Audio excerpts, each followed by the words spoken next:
ঢাকা দক্ষিণ সিটি কর্পোরেশনের নগর ভবনে এসেছেন মুক্তিযুদ্ধ বিষয়ক প্রতিমন্ত্রী ইশরাক হোসেন। একসময় ঢাকা দক্ষিণ সিটির মেয়র ছিলেন ইশরাক হোসেনের বাবা, এবং তিনি ইতিমধ্যে প্রতিমন্ত্রী হওয়ার পর আজ নগর ভবনে এসেছেন।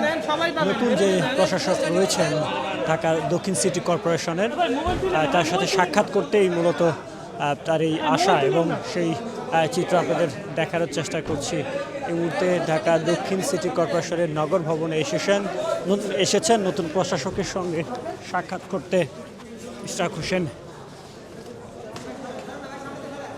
তিনি ঢাকা ৬ আসন থেকে নির্বাচন করেছেন এবং তিনি মুক্তিযোদ্ধা বিষয়ক প্রতিমন্ত্রী হয়েছেন। ভবিষ্যৎ হোক নিরাপদ, বিনিয়োগ হোক বিশ্বস্ত, আর আমার পছন্দ সল্ট বে। ওয়েলকাম টু সল্ট বে।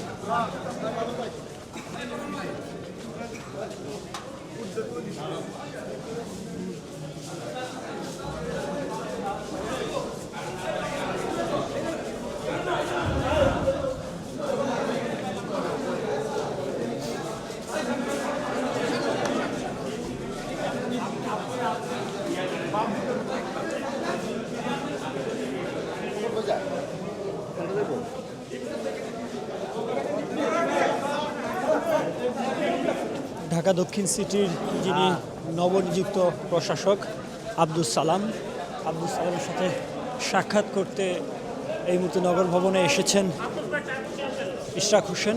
সেই চিত্র আপনাদের দেখানোর চেষ্টা করছি।